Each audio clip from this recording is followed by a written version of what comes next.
YouTube नगरवासियों, स्वागत है आपका अमेजिंग सर यूट्यूब चैनल पर। आज हम सीखेंगे ऑक्सफोर्ड बेबी इंग्लिश ट्रांसलेशन का एक्सरसाइज 17।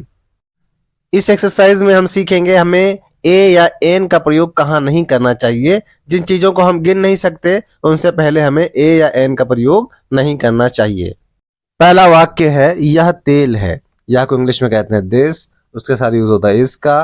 तेल को हम गिन नहीं सकते इसलिए ऑयल लिखेंगे, सीधा सीधा, है ना। ए या एन का यूज नहीं करेंगे। फिर अगला है, वह स्याही है। वह को कहते हैं दैट, दैट के साथ यूज होता है इसका। स्याही को कहते हैं इंक, दैट इज इंक।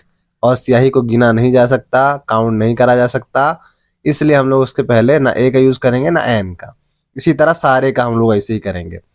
आगे है, यह पानी है। यह को कहेंगे दिस, उसके साथ यूज होगा इसका। पानी को कहते हैं वाटर। फिर है, वह दूध है। वह को कहेंगे दैट, दैट के साथ यूज होगा इसका। दूध को कहते हैं मिल्क, दैट इज मिल्क। यह चीनी है। ठीक है, यह को कहेंगे दिस, और है को कहेंगे इज, चीनी को कहेंगे शुगर। ठीक है, लोग कहेंगे चीनी तो हम गिन सकते हैं, लेकिन बहुत सारी चीनियां रहती हैं, इसलिए अनकाउंटेबल ही उनको माना जाता है। ठीक है, आगे है, वह नमक है। वह को कहेंगे दैट, दैट के साथ यूज होगा इसका। नमक को कहते हैं सॉल्ट, दैट इज सॉल्ट। यह घी है। ठीक है, यह कहेंगे दिस, उसके साथ यूज होगा इसका। घी को कहते हैं घी। घी को इंग्लिश में क्लेरिफाइड बटर भी कहा जाता है, लेकिन ये एक प्रॉपर नाउन है और प्रॉपर नाउन का नाम सेम ही रहता है। ऐसे बहुत सारे वर्ड्स जो हिंदी के हैं ऑक्सफोर्ड डिक्शनरी तक में आ चुके हैं। ठीक है, तो आप बिला झिझक घी के लिए घी का प्रयोग कर सकते हैं। अगला वाक्य है, वह मक्खन है। वह को कहते हैं दैट, दैट के साथ यूज होता है इसका। मक्खन को इंग्लिश में बटर कहा जाता है, दैट इज बटर।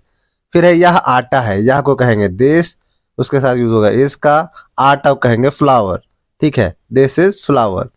आगे है, वह चावल है। वह को कहेंगे दैट, दैट के साथ यूज होगा इसका। चावल कहेंगे राइस, दैट इज राइस। यह शहद है। यह कहेंगे दिस, उसके साथ यूज होगा इसका। शहद को कहेंगे हनी, दिस इज हनी। वह दही है। वह को कहेंगे दैट, दैट के साथ यूज होगा इसका। दही को कहेंगे कर्ड, दैट इज कर्ड। अगला वाक्य है, यह चाय है। यह को कहेंगे दिस, उसके साथ यूज होगा इसका। चाय को कहेंगे टी, दिस इज टी। अगला वाक्य है, वह चीनी है। वह को कहेंगे दैट, दैट के साथ यूज होगा इसका। चीनी को कहेंगे शुगर, दैट इज शुगर।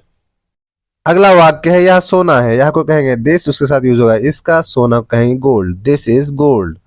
वह चांदी है। वह को कहेंगे दैट, उसके साथ यूज होगा इसका।